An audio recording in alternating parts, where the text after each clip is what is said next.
El corredor de la muerte estaba en silencio. Solo el seco sonido del reloj llenaba el aire. El ejecutor ya se preparaba para conectar los cables, cuando de repente una voz infantil gritó: «El verdadero culpable está allí», señalando a un policía experimentado y respetado.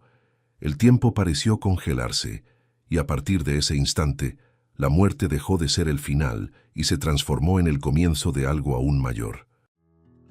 El corredor de la muerte parecía una tumba en vida. El aire era denso, casi sofocante, como si hasta las paredes respiraran miedo. Francisco, un hombre de 44 años, negro, periodista investigativo, estaba sentado en la silla eléctrica.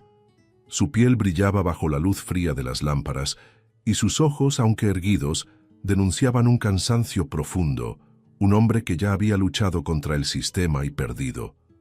Por dentro pensaba: así termina. Después de todo, el silencio será mi destino. Los guardias ajustaban las correas de cuero con precisión casi mecánica. Con cada chasquido de la hebilla, la sala parecía encogerse. El oficial, con voz arrastrada, leía los protocolos finales y cada palabra sonaba como una palada de tierra arrojada sobre un ataúd. El pequeño público observaba sin respirar. Dos abogados se miraban entre sí, impotentes. Uno de los guardias apretaba la mandíbula con fuerza, como quien intenta reprimir la conciencia. Francisco inhaló profundo, tratando de aferrarse a cualquier recuerdo que le diera dignidad. El olor de la redacción por la noche, las páginas de periódico manchando sus dedos, el brillo en sus ojos cuando denunciaba a los poderosos. Pero ahora, todo se reducía al sonido seco del reloj en la pared. Dios mío, si aún queda justicia, que sea ahora. El silencio se volvía insoportable. Francisco cerró los ojos y el sudor le resbaló por la sien. La sensación del cuero frío contra sus muñecas le recordaba que no había vuelta atrás. El ejecutor ya se acercaba a los cables y por un instante el periodista sintió el corazón latir más fuerte que nunca, como si intentara protestar contra la muerte inminente. Nadie va a creerme. Voy a morir cargando la culpa de otro hombre. De repente, un grito rompió el ambiente como una explosión. «Deténganse, no lo hagan, él es inocente». La voz era estridente, desesperada, de una niña.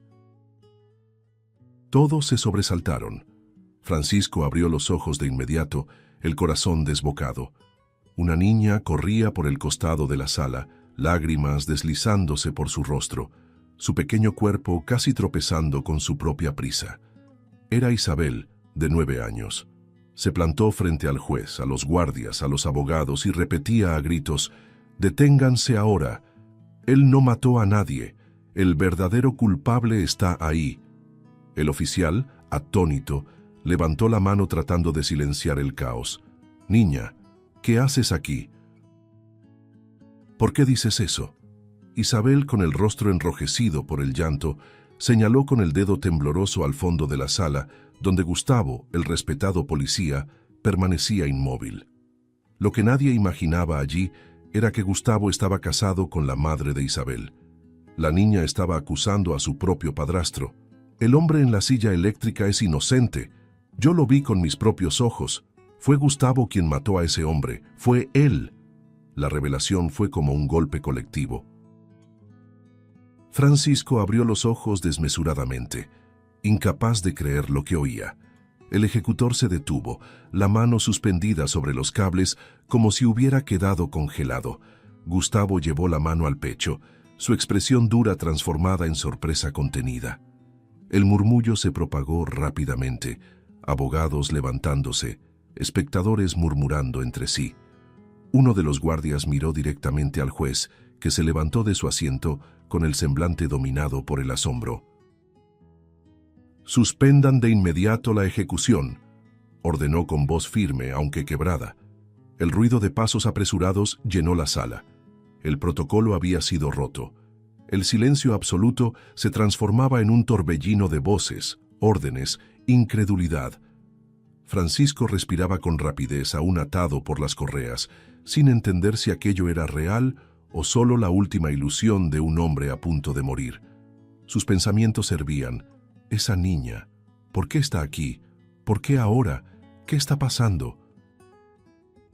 Pero en medio del pánico colectivo, una certeza empezaba a nacer. Por primera vez, sentía que quizá no moriría ese día. Tal vez aquella voz infantil era la llave que nadie esperaba. Tal vez el destino acababa de cambiar de rumbo. Isabel fue llevada a la sala de declaraciones aún jadeante, como si la valentía que había tenido para interrumpir la ejecución ahora se desvaneciera bajo el peso del silencio que le siguió. Se sentó en una silla demasiado grande para su pequeño cuerpo, los pies colgando sin tocar el suelo. El juez, 2 fiscales y un guardia observaban cada gesto suyo. Francisco, esposado, permanecía recargado contra la pared, con la mirada fija, como quien se aferra a la esperanza de que esas palabras sean la llave de su libertad. La niña respiró hondo, contuvo el llanto y empezó a hablar, la voz aún temblorosa. Como dije antes, Gustavo, él es mi padrastro, vive en nuestra casa. Desde que entró en la vida de mi mamá, Jordana, todo cambió. Ella empezó a obedecer cada palabra suya, pero no era solo miedo, lo ayudaba. Hacía lo que él mandaba y me obligaba a obedecer también.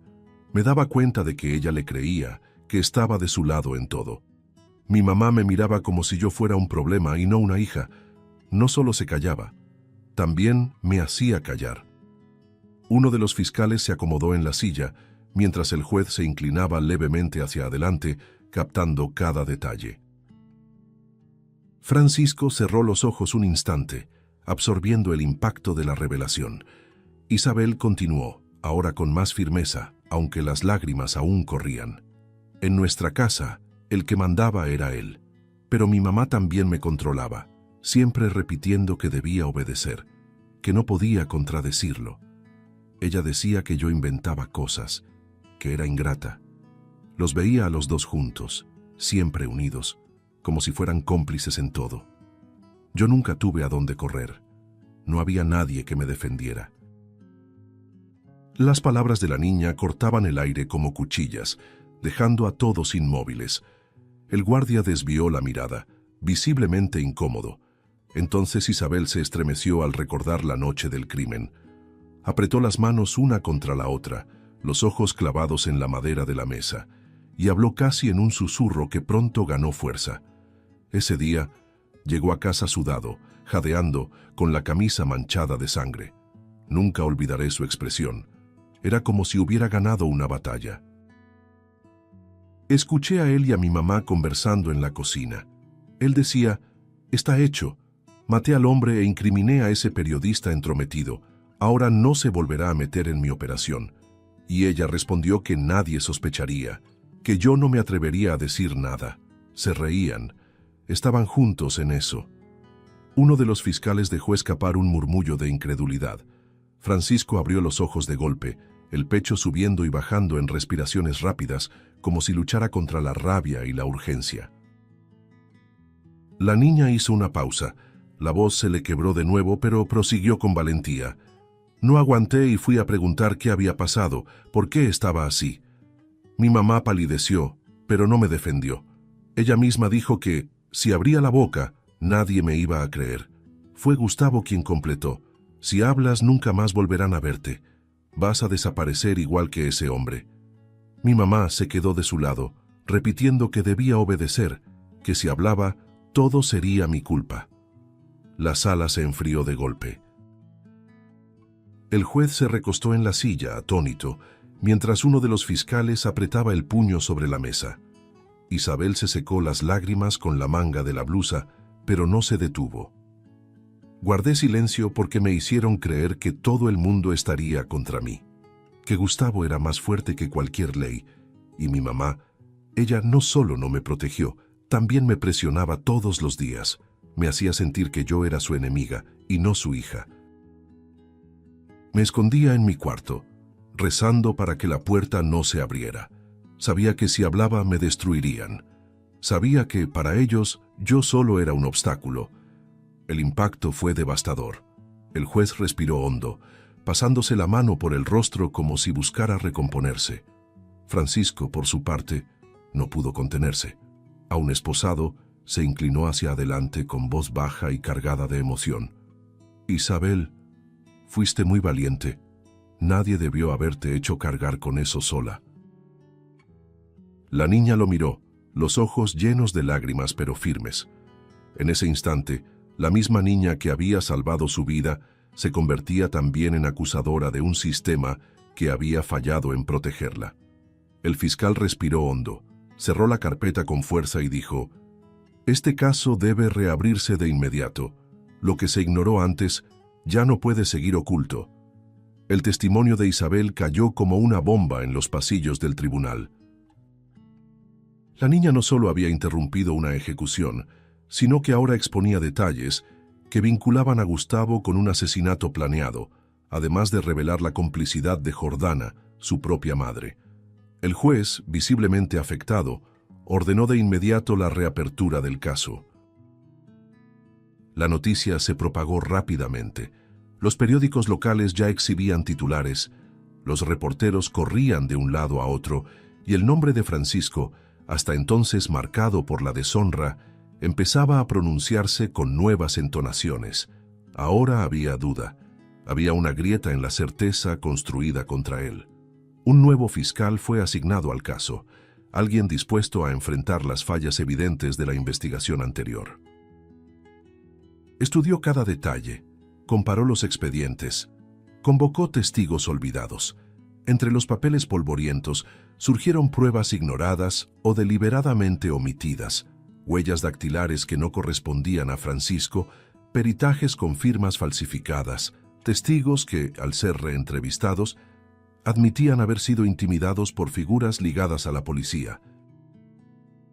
Francisco seguía todo en silencio, con las manos aún marcadas por las esposas, pero con los ojos encendidos por la primera chispa de verdadera esperanza. Mientras tanto, la ciudad se agitaba.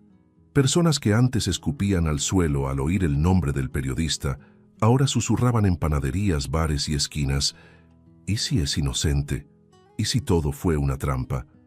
El peso de la culpa colectiva empezaba a instalarse. Muchos recordaban los valientes reportajes que Francisco había escrito, denunciando corrupción policial y de políticos locales. Las piezas comenzaban a encajar. Lo habían silenciado precisamente por ser incómodo, por ser el tipo de periodista que no aceptaba cerrar los ojos. El nuevo fiscal convocó una rueda de prensa, y sus palabras resonaron con fuerza. Las pruebas presentadas por la testigo Isabel abren una nueva línea de investigación. Existen indicios claros de manipulación procesal. La integridad del juicio original está comprometida. Los flashes estallaban sin cesar, las cámaras se enfocaban en Francisco y por primera vez en meses su imagen no era la de un asesino a punto de morir, sino la de un hombre injustamente condenado. Él pensaba: ¿será que por fin voy a poder respirar sin la sombra de una culpa que no me pertenece? Los investigadores descubrieron también que Gustavo tenía acceso privilegiado a documentos del caso. Era él quien acompañaba las diligencias, quien manipulaba la información, quien descartaba pruebas que podían exonerar a Francisco. La figura del policía ejemplar se desmoronaba ante los ojos de la comunidad. Cada nueva revelación mostraba un patrón claro. Gustavo había construido paso a paso la trampa perfecta. Pero ahora, su propia hijastra había tirado del hilo que empezaba a deshacer todo el tejido de mentiras.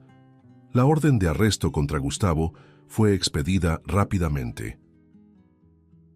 El mandamiento circulaba en radios y canales de televisión, y la imagen del policía aparecía en los noticieros. Francisco, aún en una celda provisional, fue informado de que su condena estaba a punto de ser anulada. Uno de los guardias, que antes lo trataba con desprecio, esta vez le dijo en voz baja: «Vas a salir de aquí, Francisco. Nunca debiste haber entrado». Esas palabras resonaron como un bálsamo, pero también como una advertencia. La cacería contra Gustavo apenas comenzaba. Sin embargo, cuando la policía fue a cumplir la orden, La noticia golpeó como un puñetazo en el estómago de todos. Gustavo había desaparecido. Su casa estaba vacía, el auto abandonado, y los vecinos decían no verlo desde hacía horas. Era como si hubiera presentido el cerco. El riesgo aumentaba. Francisco estaba a punto de recuperar la libertad, pero un fantasma aún más peligroso rondaba las calles, y nadie sabía qué podría hacer ahora que había sido expuesto. La casa de Jordana parecía haberse convertido en un campo minado desde el momento en que el nombre de Gustavo comenzó a circular en los noticieros como prófugo. Las cortinas cerradas, las luces bajas, el silencio tenso, solo roto por el crujido del piso de madera. Isabel, sentada en la orilla del sofá, encogía los hombros, sintiendo la respiración pesada de su madre en el ambiente. Jordana caminaba de un lado a otro, el cabello desgreñado, los ojos inyectados de rabia. Con cada paso, el sonido seco de los tacones resonaba como martillazos en el corazón de la niña. «Destruiste todo, Isabel», gritó Jordana, la voz ronca quebrada por la mezcla de llanto y furia. «Abriste la boca frente a todos, me humillaste, acabaste con mi matrimonio, echaste nuestra vida a la basura. ¿Tienes idea de lo que hiciste?» Isabel intentaba hablar, pero la garganta parecía cerrada. Sus ojos llenos de lágrimas buscaban algún signo de cariño, pero solo encontraban una muralla de resentimiento. Yo solo dije la verdad, mamá. No podía dejar que un hombre muriera. La voz de la niña era apenas un hilo, casi inaudible, pero firme. Jordana se giró bruscamente, los ojos chispeando. ¿Verdad? ¿A eso le llamas verdad? Lo que hiciste fue condenarnos. Gustavo era todo lo que tenía. Él cuidaba de mí, me protegía. Y tú, ingrata, lo lanzaste a los lobos. El corazón de la niña se encogía aún más. Sabía que su madre no era solo sumisa. Ella había elegido el lado de su padrastro. Siempre lo había hecho. Cada vez que Isabel se quejaba de gritos, de amenazas, Jordana volteaba el rostro y decía: «Obedece, no compliques las cosas».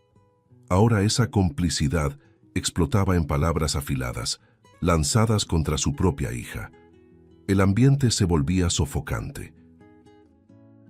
Isabel sintió las manos sudorosas, los pies inquietos, como si necesitara correr, pero no tuviera a dónde.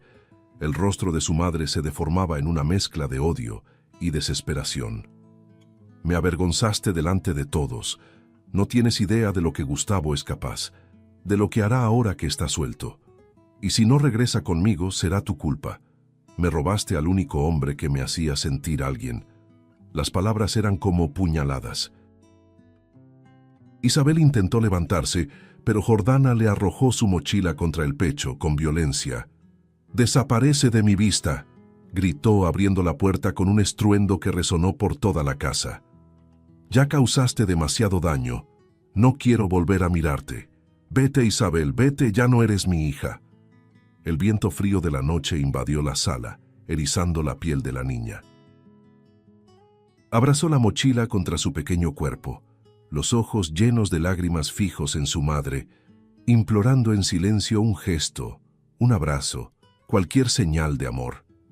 Pero Jordana permanecía inmóvil, los brazos cruzados, el rostro duro, como una centinela expulsando a una intrusa. Isabel dio un paso vacilante, luego otro.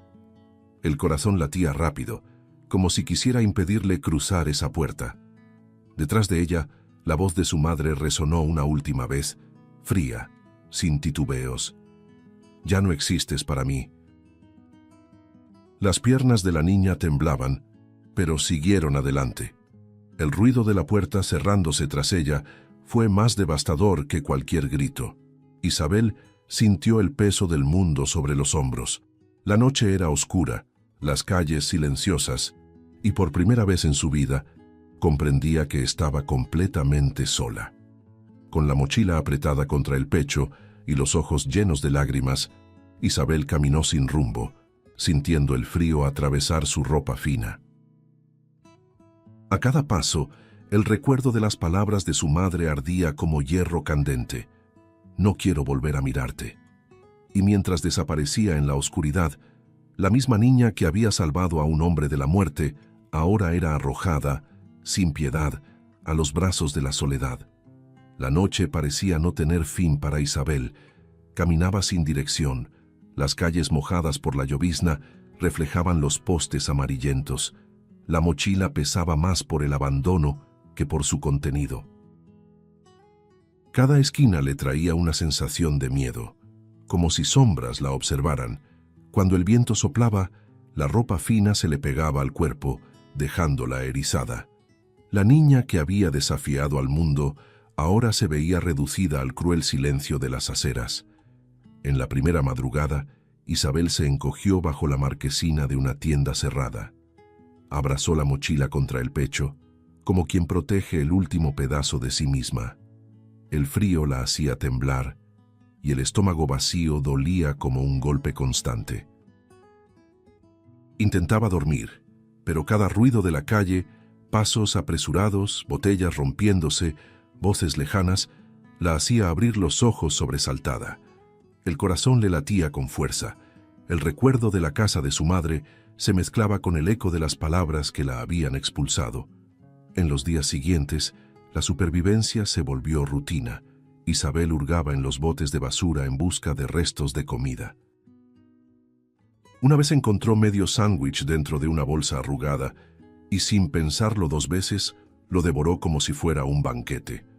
Intentó pedir ayuda en una panadería, pero el dependiente la echó a gritos, llamándola inútil. La niña tragó la humillación en silencio. Nadie veía la verdad estampada en sus ojos, solo veían a una niña de la calle. Hubo momentos en que otros indigentes se acercaron. Algunos le ofrecían migajas, otros la empujaban para disputarle un pedazo de cobija o un espacio en el suelo. Una noche, al intentar acostarse en una banca del parque, un hombre mayor la agarró del brazo y la empujó con brutalidad. «¡Lárgate! ¡Esto es mío!», gruñó, mientras Isabel tropezaba y caía en el suelo mojado. El dolor en el codo fue menor que la humillación de ser tratada como invisible. El frío de la madrugada parecía infiltrarse hasta los huesos de Isabel. Días durmiendo sobre cartones y bajo marquesinas ya le habían enseñado a sobrevivir, pero la soledad era un dolor que no disminuía. Aquella niña, que había tenido el valor de enfrentar a la muerte y gritar la verdad frente a jueces y policías, ahora no era más que una pequeña invisible perdida entre callejones. Sus pies descalzos estaban heridos, sus manos sucias, y la mochila, su último recuerdo de un hogar, parecía cada vez más pesada. Su mirada vagaba por la ciudad, buscando en vano un rostro amigo. Era el presagio de que algo aún peor estaba a punto de suceder. Al final de una tarde gris, cuando nubes cargadas cubrían el cielo, Isabel se refugiaba en un callejón estrecho, junto a una caja de cartón empapada. Intentaba dormir, pero el frío la hacía temblar. De repente, el rugido de un motor rompió el silencio. Un auto negro, con vidrios polarizados, estacionó lentamente en la entrada del callejón. Los faros encendidos iluminaban las paredes húmedas, proyectando la pequeña sombra de la niña contra el muro. El corazón de Isabel se aceleró. No sabía por qué, pero algo dentro de ella gritaba: «¡Corre!». Intentó levantarse, pero sus frágiles piernas no fueron lo suficientemente rápidas. La puerta del coche se abrió con violencia, el estampido resonando como un trueno, y entonces la voz, una voz que Isabel jamás olvidaría. «Te encontré, mocosa». Era Gustavo. El policía prófugo, el hombre al que había desenmascarado ante el mundo, estaba allí. El miedo se apoderó de cada centímetro del cuerpo de la niña. Isabel salió corriendo por el callejón, los pies resbalando en el agua sucia, pero los pasos pesados detrás de ella se acercaban rápido. Gustavo la alcanzó en segundos. Su mano áspera sujetó su brazo como una garra. Isabel gritó, forcejeó, arañó, pero él no cedía. «¡Arruinaste mi vida!», rugió arrastrándola sin piedad. «Ahora voy a acabar con la tuya», la niña gritaba desesperada. el sonido de su voz rebotando entre las paredes, pero nadie apareció. No había héroes en ese callejón, no había testigos, solo la brutalidad de un hombre dominado por la furia. El pequeño cuerpo fue arrojado dentro del auto como si no tuviera valor alguno. La puerta se cerró de golpe, sofocando su voz. Isabel golpeaba el vidrio, lloraba, suplicaba: «Por favor, déjame, yo no hice nada». Pero Gustavo solo apretaba el volante, los ojos fijos al frente, la risa fría atravesando el silencio. Horas más tarde, cuando Isabel recobró el sentido después de desmayarse de tanto llorar, se encontró en un lugar que parecía sacado de una pesadilla. Una cabaña vieja, perdida en medio de la nada. Las ventanas estaban rotas, el techo crujía con cada ráfaga de viento. El piso era de madera podrida y la humedad impregnaba el aire. Isabel estaba amarrada a una silla, las cuerdas apretando sus muñecas hasta marcarlas. Alrededor, el fuerte olor a gasolina le invadía las narinas, sofocante. Cuando sus ojos se acostumbraron a la penumbra, vio una silueta al lado. Su corazón se detuvo un segundo. Era su madre, Jordana. La niña lloró de alivio por un instante, creyendo que quizá estaba allí para salvarla, pero el rostro de Jordana no mostraba amor ni compasión. Había odio, rencor y una rabia contenida. «Destruiste todo, Isabel», dijo ella con voz seca, casi cortante. «Me quitaste al único hombre que me hacía sentir viva. Arruinaste mi vida». Isabel sollozaba, la voz entrecortada. «Mamá, por favor. Yo solo dije la verdad. Soy tu hija». Pero Jordana no se movió. Su mirada parecía más cercana a la de Gustavo que a la de una madre. Gustavo, por su parte, caminaba lentamente por la cabaña, derramando gasolina en el suelo. El encendedor brillaba en su mano, chasqueando cada vez que lo abría y cerraba, como si fuera una cuenta regresiva hacia el infierno. «Se acabaron los jueguitos», dijo con voz cargada de odio. «Primero vas a mirar, después vas a sentir».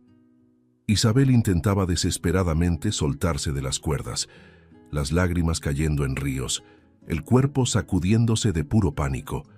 El miedo era sofocante, y cada sollozo parecía resonar entre las paredes de la cabaña como un ruego al cielo. Era más que un secuestro. Era la condena de una niña que se atrevió a decir la verdad. El público podía sentir la misma angustia que ella. Esa llama a punto de encenderse podía consumir no solo su cuerpo, sino la última chispa de esperanza que todavía guardaba. El chasquido del encendedor era como una sentencia, cada chispa iluminando por un segundo el rostro deformado por la furia de Gustavo. Isabel lloraba convulsivamente, intentando encogerse en la silla, pero las cuerdas mordían su piel y la mantenían presa. Jordana, parada a un lado, respiraba hondo, los ojos llenos no de arrepentimiento, sino de rencor. La gasolina esparcida por el suelo empapaba las tablas, el fuerte olor impregnando el aire, como si la propia cabaña ya fuera una tumba esperando el fuego. «Ahora nadie va a creerte, niña maldita», susurró Gustavo, girando el encendedor frente a ella. Fue en ese instante, cuando la llama casi cobraba vida, que la puerta de la cabaña explotó hacia adentro con un estruendo. La madera se partió en pedazos, el viento de la noche invadió el lugar, y en el umbral apareció la figura que Isabel jamás pensó ver allí. Francisco. Sus ojos ardían de determinación, el rostro cansado pero firme, y todo su cuerpo vibraba con una fuerza que parecía más grande que él mismo. El silencio duró solo un segundo, suficiente para que Isabel contuviera la respiración. Después, el caos comenzó. Gustavo soltó el encendedor y se lanzó como un animal enfurecido. El choque entre los dos fue brutal. Los golpes resonaban, los cuerpos se estrellaban contra las frágiles paredes de la cabaña, que temblaba como si fuera a derrumbarse. «No deberías estar vivo, desgraciado», gritó Gustavo, intentando asfixiar a Francisco con el brazo presionado contra su cuello. Francisco, jadeante, respondió entre dientes, los ojos fijos en el enemigo. «Y tú nunca más vas a lastimar a esta niña». La lucha era desigual. Gustavo estaba más entrenado, pero Francisco peleaba con la furia de quien no tiene nada más que perder. Jordana, presa del pánico, observaba el enfrentamiento. Por un instante corrió hacia la puerta, pero vaciló. Su rostro era el retrato de una mujer dividida entre el miedo a morir y la fidelidad enfermiza hacia un hombre cruel. «¡Gustavo!», gritó, pero su voz se perdió entre los golpes y gruñidos. Isabel, amarrada, lloraba e imploraba. «Francisco, por favor, ayúdame, no dejes que me lleve».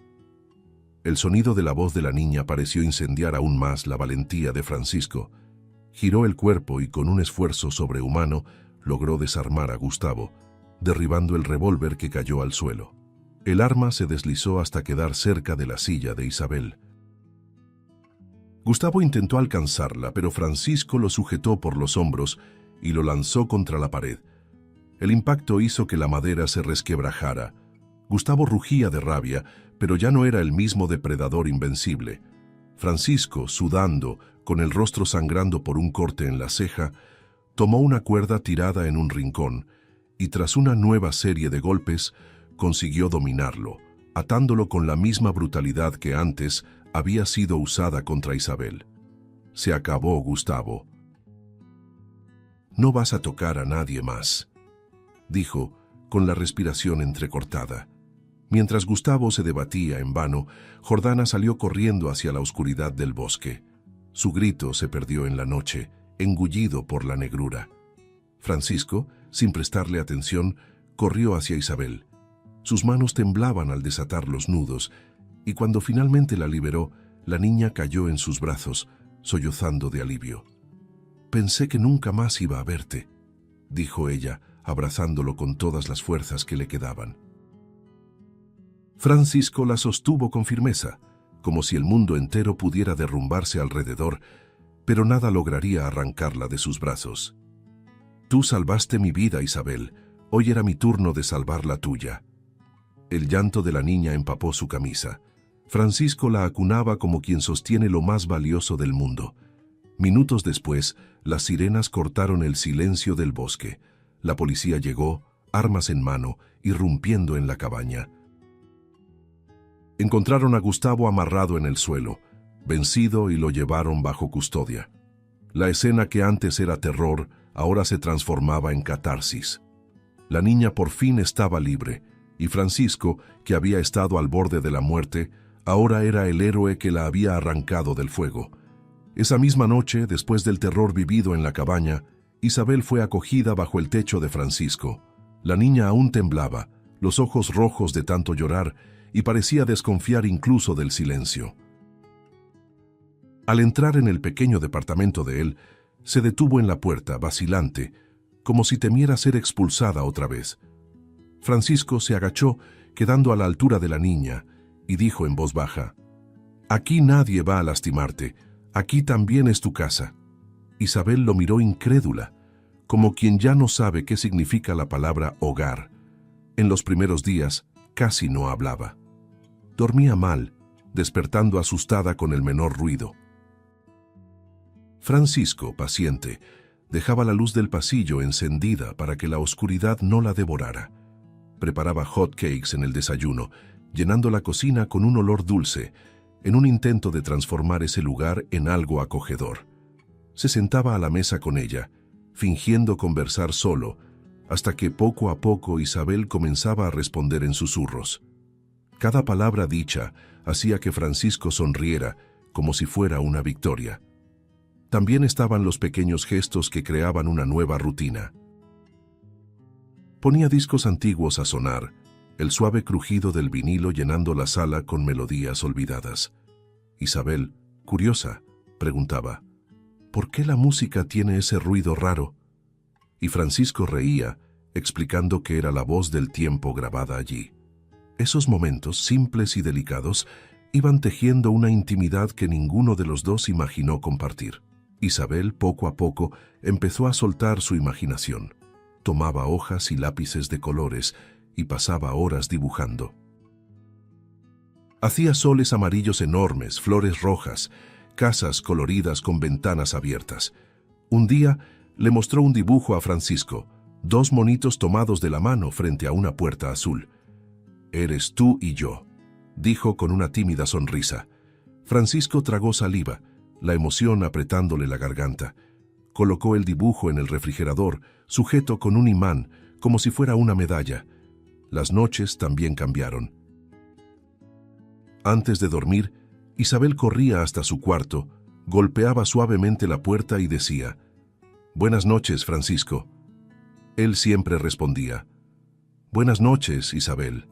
Duerme tranquila, estoy aquí». Y ese simple intercambio bastaba para que la niña cerrara los ojos con un poco más de paz. El abrazo que él le daba antes de apagar la luz se convertía en el antídoto contra las pesadillas. Con el paso de los días, Francisco sentía que algo florecía dentro de él. La soledad que lo había acompañado durante años, desde que fue silenciado por la injusticia, comenzaba a desvanecerse. La presencia de Isabel llenaba los espacios de la casa, pero también los vacíos de su corazón. Cuidar de ella era como reescribir su propia historia, la de un hombre que casi murió injustamente, pero que ahora descubría en la risa de una niña el sentido de vivir. Las escenas eran sencillas pero cargadas de afecto.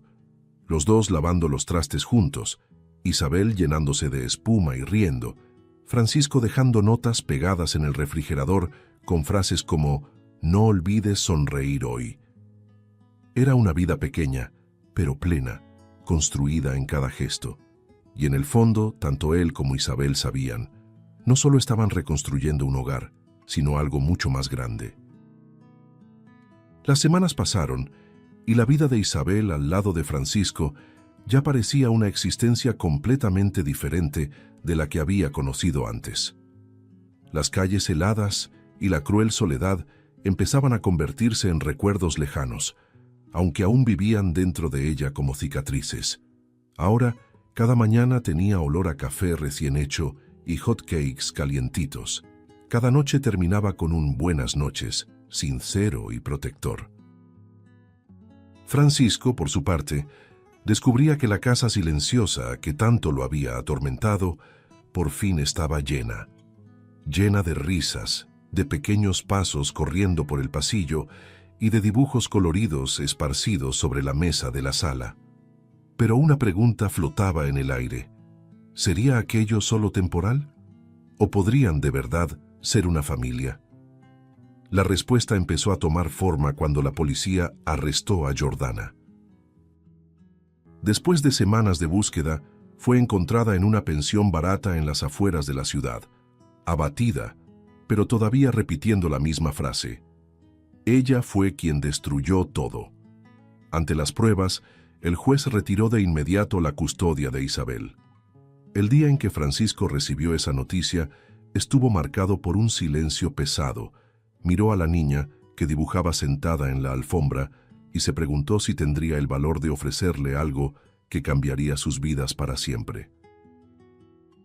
Esa misma noche, Isabel se acercó a él con la tímida valentía que solo un niño puede tener.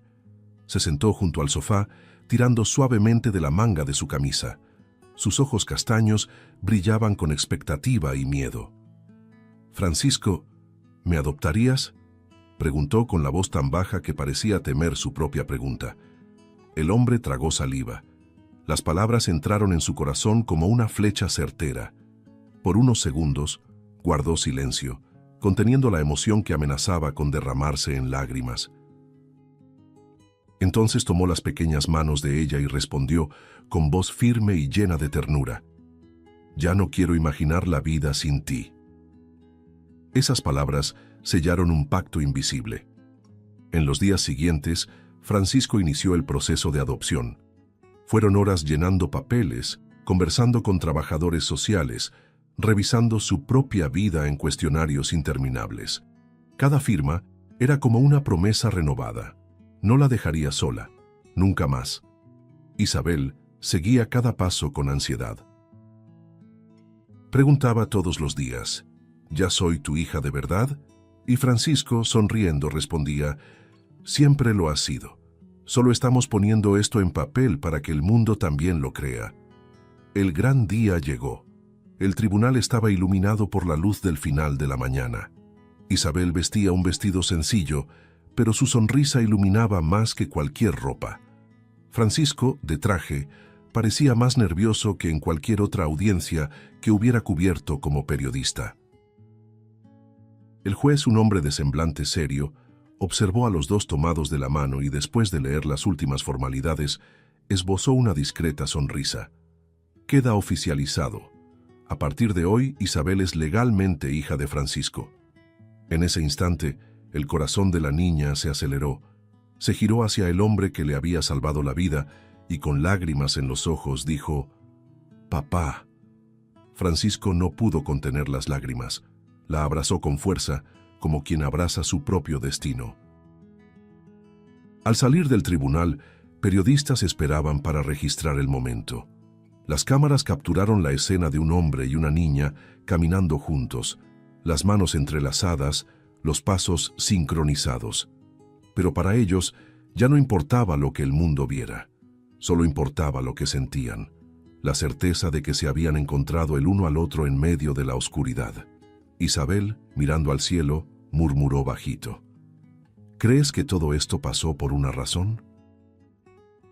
Francisco, con la voz quebrada, respondió: «Creo que la vida tiene formas extrañas de unir a quienes nunca debieron estar separados». La escena final se dibujó en un parque cercano. Isabel corría por el césped, riendo como no lo hacía desde hacía mucho tiempo. Francisco la observaba, el corazón lleno de un amor que parecía haber estado esperando siempre ese momento. Cuando ella volvió corriendo, tomó su mano y dijo: «Ahora sé que tengo una familia». Caminaron juntos hacia el horizonte, de la mano, como dos sobrevivientes que se encontraron después de atravesar lo peor. Y mientras sus siluetas desaparecían contra la luz suave del atardecer, el mensaje era claro.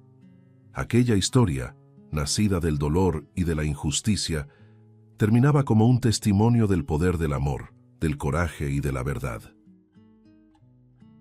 Si te gustó el contenido, no olvides suscribirte al canal para ver más videos como este.